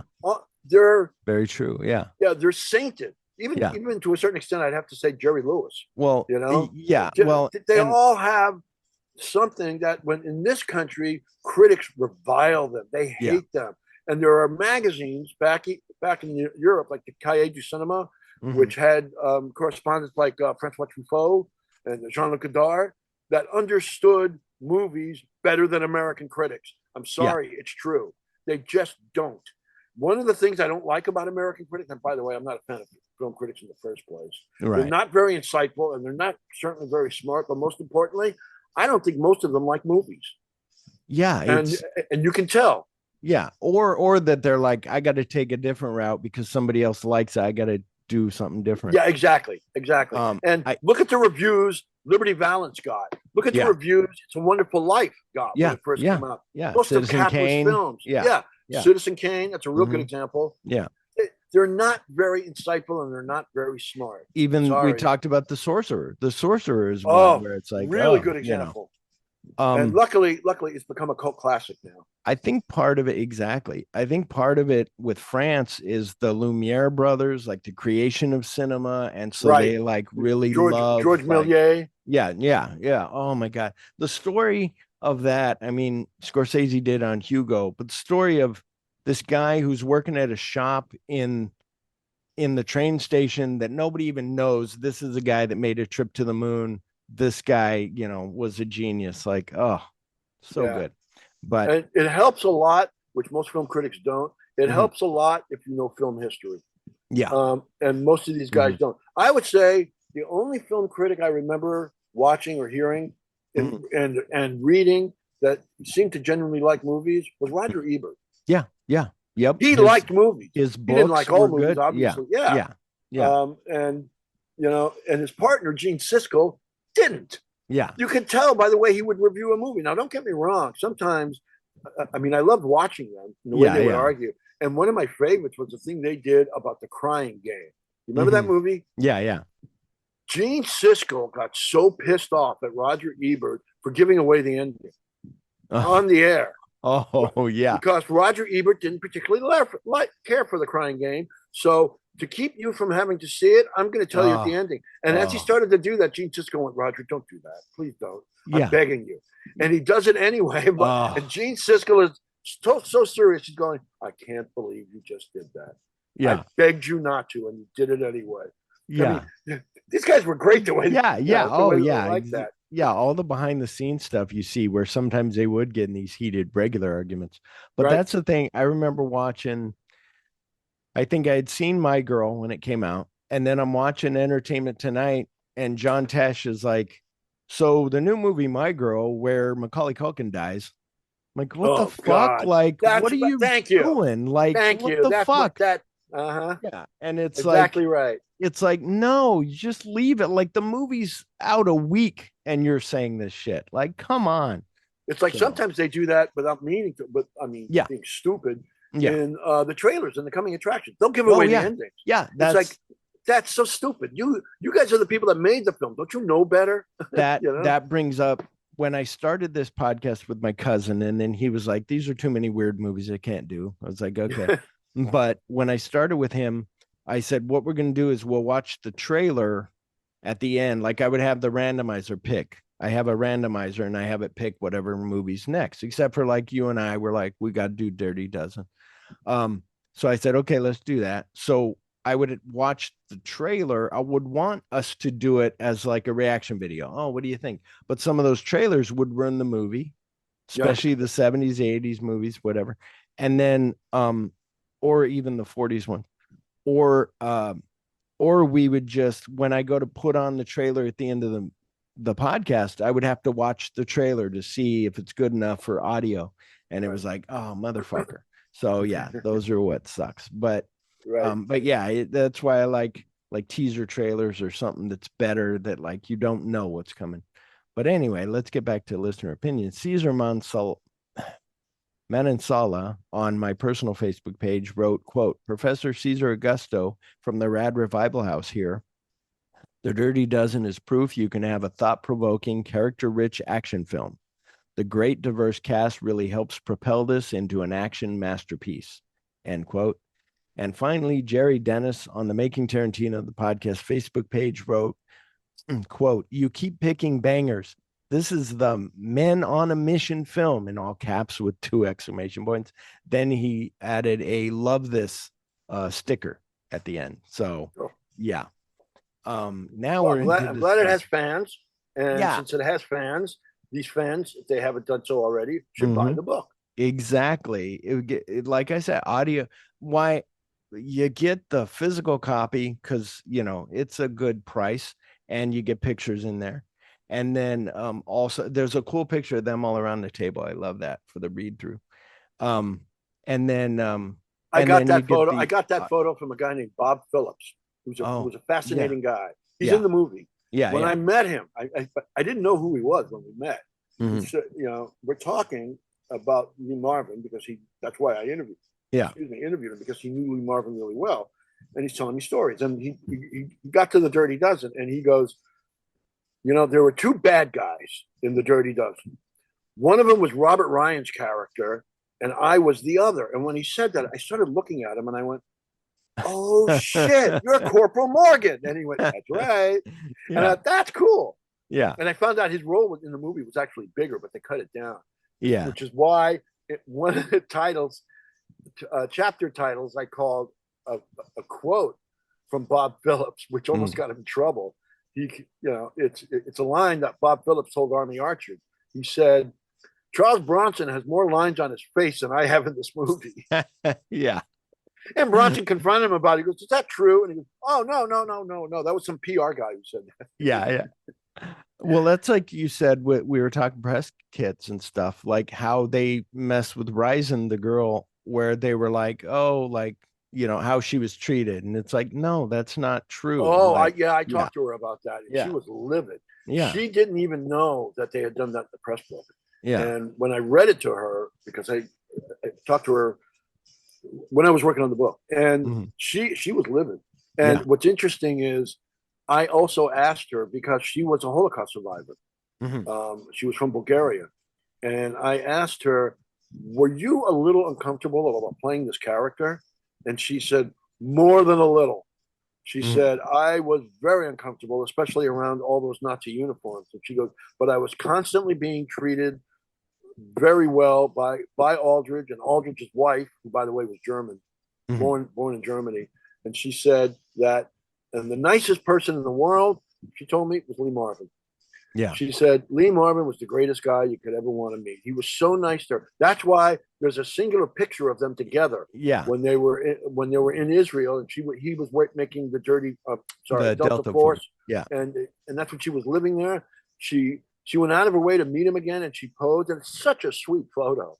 They look so happy together. Yeah. And she was the one who said that after she did her scene, and it's a short scene in the movie, but after she did the scene, John Cassavetes walked up to her and he went, you were so good. You better ask Aldrich for more money. Yeah. Because that's how good you were. Yeah. You deserve it. Yep. And another favorite story was that when they made the movie and it was first shown in theaters, there was a screening at a premiere, one of the screenings, that Jim Brown was sitting next to Telly Savalas. And when Jim Brown kills Telly Savalas, which got, by the way, I think was perfect. The black guy kills the Southern bigot. Once Telly Savalas is done, he's dead. He elbows Jim Brown and goes, "All right, let's go. The movie's over." And he got up and left. Wow. Yeah. And the movie had 20 minutes to a half hour. He left, but yeah, that's how much he enjoyed his own character. Well, and that's where, didn't you say, like, he thought, although I was thinking this is a way to go into a movie where you think that you're the main character, like you're the most important, that makes your acting better. I think that makes your character so despicable. And what's so sweet and sad about that is for a second, she gives him a smile. Like, okay, maybe we will fool around. And then he stabs her and you're like, oh shit. Yeah. And did you notice that smile happened and it's very sexual. Yeah. Symbolically. Just as the blade is almost entering her, that's when she smiles. Yeah. And then she feels it. Yeah. And she dies. Yeah. Yeah. I mean, it's an amazing scene. And she said Telly Savalas was a sweetheart too. He was constantly reassuring her, let me know if this is bothering you. Let me know if I'm getting too close. Let me know if I'm scaring you. And these guys were the best to her. He's really good in Cape Fear, the original Cape Fear. He's really good. Yeah. Playing a cop. Yeah. Kind of like Kojak before Kojak. Yeah. But he had hair. It was weird. Tell us about with hair in Cape Fear. But I love that in the book that you break down the story from the novel. Like not a lot of people do that. They'll just not only that, a lot of people criticize me for that. Going, the first couple of chapters, he just summarizes the book it was based on. Who cares about that? I want to know about the movie. It's like you're not going to know about the movie unless you know what the book is about. Yeah, that's how the point. That's how you find out about the woman. And then when they take the woman out, you don't have to go through this whole explanation of here's who the woman was. Let's go back to the book. Here's exactly. No, it's here's what the book's about. Here's it how was the my idea different. to do the whole thing from the novel to the movie to the reception in chronological order. Yeah, exactly. And the legacy. It just seemed the most logical. And it's like I tell people, we did it on our Fight Club episode where the book is its own thing and the movie is its own thing. Ready Player One is this thing, the book, and then the movie is this thing. Like they're separate. You can like the book and you can like the movie. Same thing with, right. Shining or whatever. There's a quote from Roy Scheider, who got this from his wife, who was a film editor. He said, every movie ever made is 3 movies, not just one. There's the one that was written, there's the one that was filmed, and then there's the one that's edited. And then none of them are the same movie. Yeah. And I like that. And by the way, we're going to have to cut this short because I know my girlfriend is probably getting really upset with the amount of time we're taking. No problem. We're so excited, but yes, no problem. But what I want to say about that, was on the DVD Blu-ray or on the DVD of Die Hard, there was an editing thing where you could edit that scene where they're sitting across from Takagi and they're going to kill him. You could edit it your own way. And it makes, you're just like, holy shit. Like, because it's so good the way it is. But we had said, did we say, I said it on mic about Lee's ex-wife and because we went off on a McQueen thing. There was a thing, this is a thing with there's military, there's also the way like the cops do, there was dress right and right dress in your book where McQueen is like, this is what it should be. And not McQueen. I'm sorry, Marvin, I meant Bronson. Marvin is like, this is how it is, and Bronson's like, see, I had McQueen on the brain, and it was like, no, and then Aldrich just steps in and goes like, just it doesn't fucking matter, let's do it this way. And it's the thing with like when cops are reading off license plates, the military does it in like Echo Bravo blah blah, the police do it in Albert, Jimmy, whatever, and you're like, okay, but the Marvin stripping down the grease gun where you see, the armor goes to him and goes, okay, do you know how he goes? Oh, okay. And he's kind of acting like, okay. And then he strips it like quickly. And it's like, without even looking. Yeah. And it's amazing. And by the way, that armorer came into his dressing room and he saw that there was almost an empty bottle of Jack Daniels on the table. So he was in his cups. Yeah. It was like that much left in the bottle. And yet, he was still able to field strip an M1 and put it back muscle together. memory. Yeah. Right. Amazing. But now we get to the Bull Nelson story because you said you like that. So did you want to tell that story or save it for the book? You got by I would the only thing because I would rather save it for the book. Yeah. Okay. And the only thing I would add was that when Bob Phillips explained it to me, he acted it out. Yeah.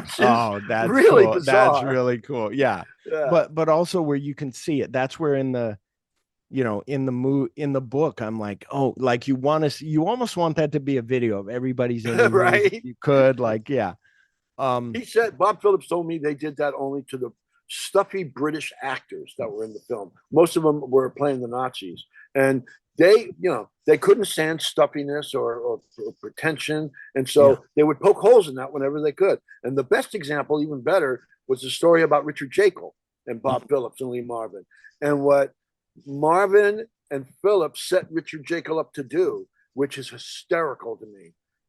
Once again, you got to read the book. Yeah. And with that, I'm going to have to say bye-bye.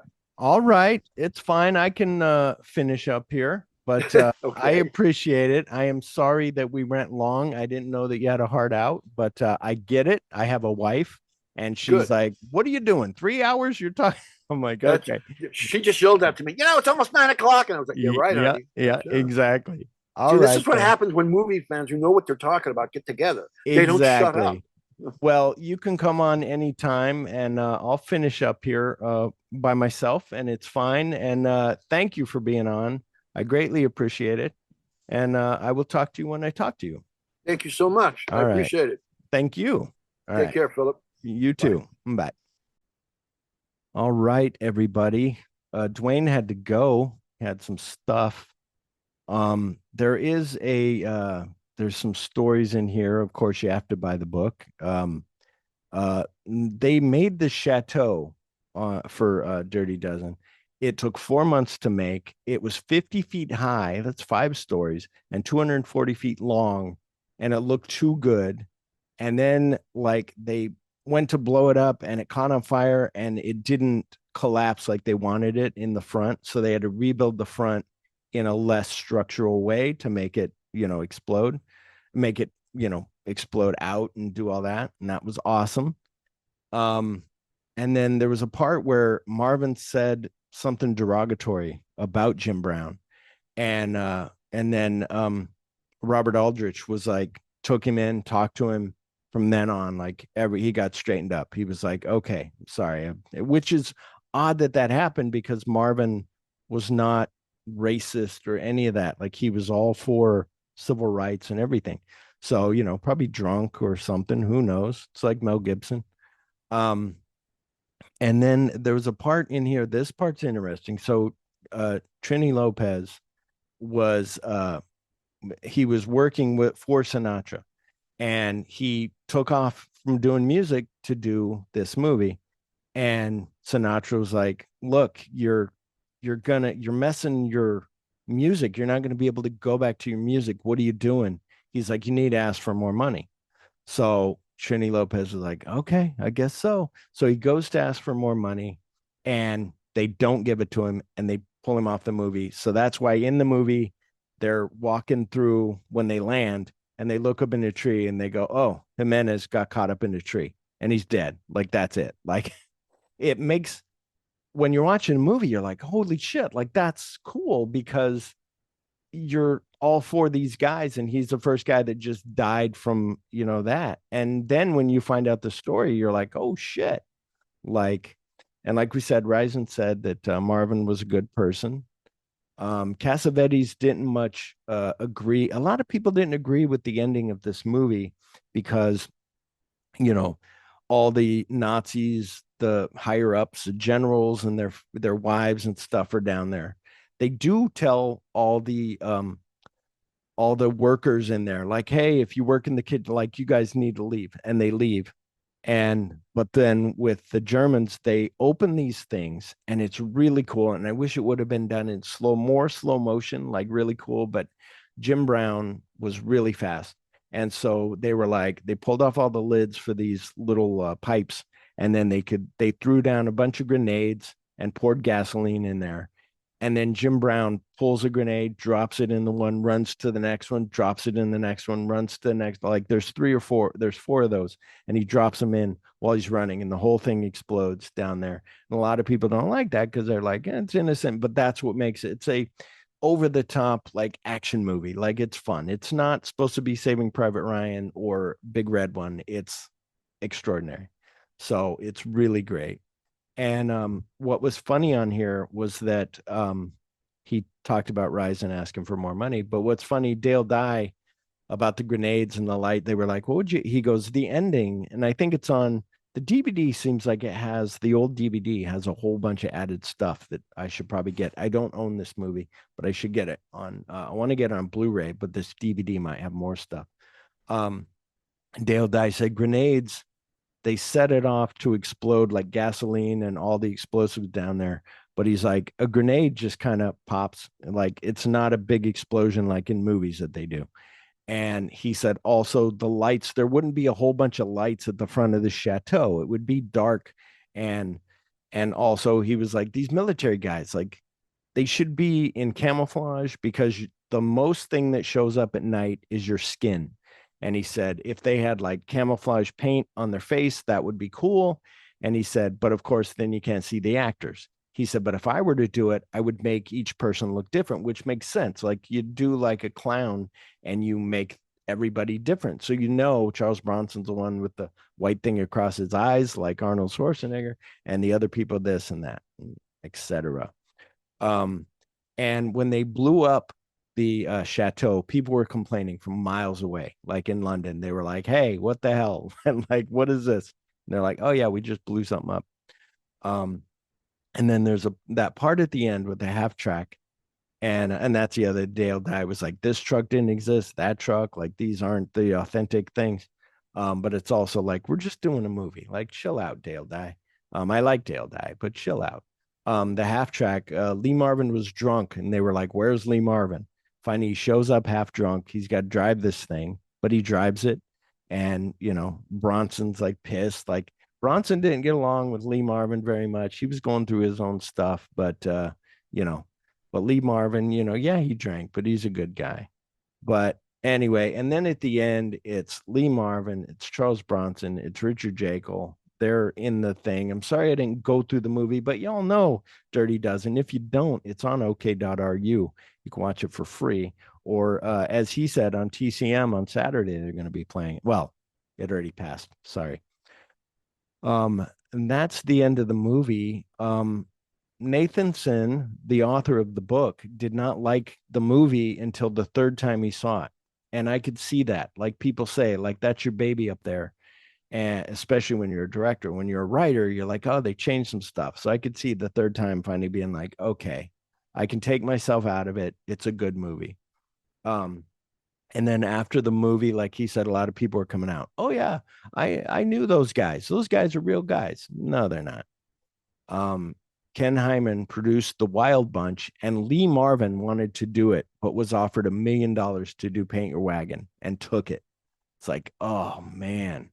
And then, as we said, Aldrich sold his percentage of the film for $1.5 million to buy his own studio, which that reminds me of when Francis Ford Coppola bought Zoetrope, and they said it didn't last because also Aldrich has all these people that aren't working, but he's paying all these people, and it just doesn't work. You can't survive if you're just paying out.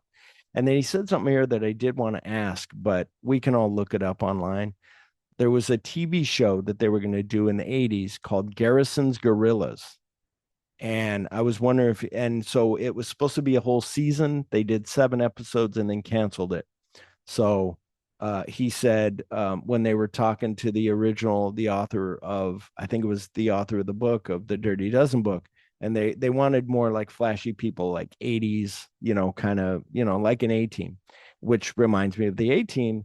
Somebody had an idea like, why don't they do a modern Dirty Dozen? And then they go, but what if we combine like Mission Impossible, a TV show, and a little bit Dirty Dozen? And it was like some guys who were convicted of a crime they didn't commit, but survive as soldiers of fortune. And if you have a problem and you can find them, maybe you can hire the A-Team. Boom, is invented. And he sends it to Stephen J. Cannell, says, write us a thing. Stephen J. Cannell writes it, and it becomes a hit for, I think, 4 years. Maybe longer. It seemed like longer. I remember being like, this show's still on, but I loved it. I had all the action figures.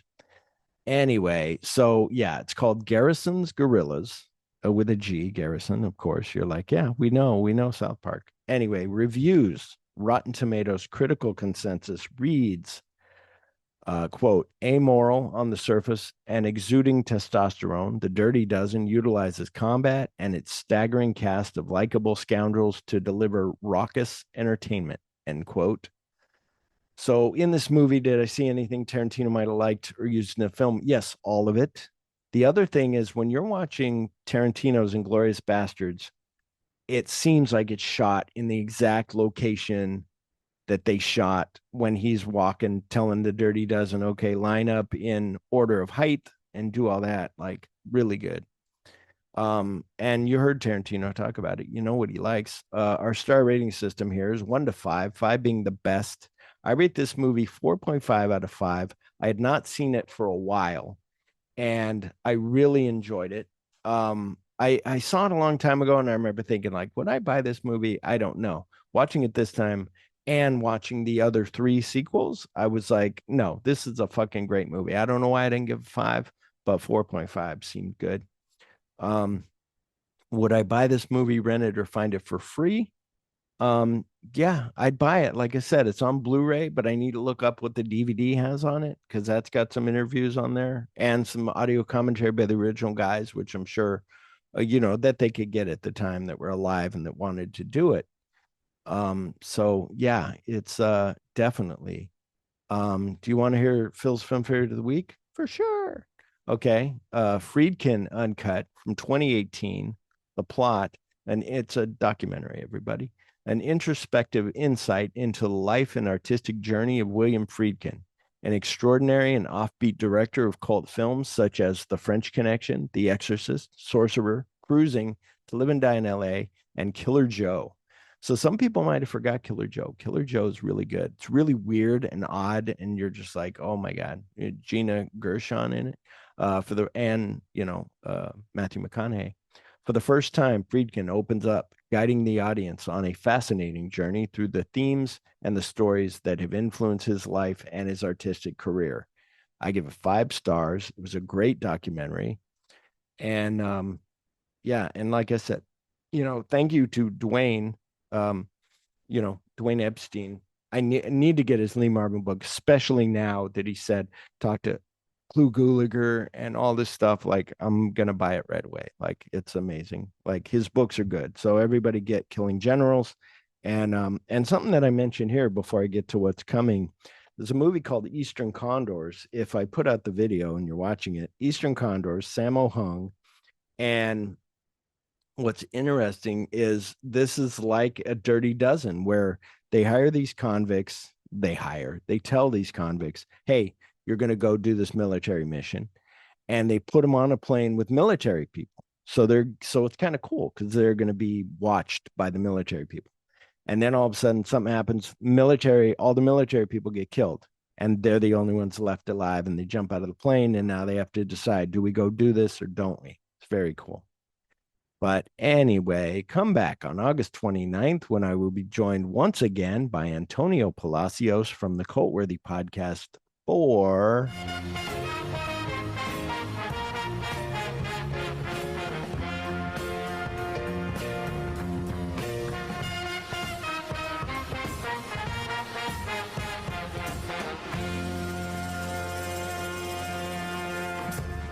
That's right, from 1940. It's the son of Monte Cristo. So it's like it's like the Count of Monte Cristo, but it's his son. So let me give you that plot. All right, here it is. I'm sorry, I had to go look it up because I didn't write it down. General Gurko Lenin is the director of Lichtenberg, a country set in the Balkans. With the help of Napoleon II, the rightful ruler, Grand Duchess Zona, aims to overthrow the general. She is also helped by visiting Count of Monte Cristo. So, yeah, this takes place in 1865. I could read a longer thing, but I am not going to. I don't know much about this movie, and I'm excited. Um, uh, Antonio said he owns it. He owns a physical copy. So that is awesome. I'm not going to play a trailer because those 1940s movies were more visuals and it would have words like son of Monte Cristo. And you're like, okay, slow down. Anyway, it's streaming for free on Pluto, Hoopla, Plex, or Amazon Prime or MGM with a subscription. or to rent or buy digitally on Amazon or FlixFling, or you could buy a physical copy like Antonio has. So you can find Dwayne Epstein on Facebook. You can find his book on Amazon, both books. The Lee Marvin, Point Blank. It's black with a big picture of Lee Marvin. Killing Generals, which is, like I said, there's an audio of it, which is cool. This has 5 pages of pictures. That's pretty cool. So, and it's, not very thick. So it's easy read. What I did toward the end, I had the audio playing and then I would just read through it while I'm listening to the audio. It's very cool. Kind of makes you remember things a little more, but also I was taking notes and all that. So everybody check. I think this cost me $11 or something. And the Lee Marvin one is like $11. So, there's that. So yeah, so look up him. I'll have all of his information in the show notes. Thank you for joining us. We hope you had fun and maybe learned something about a movie that may have had a part in making Tarantino. Goodbye.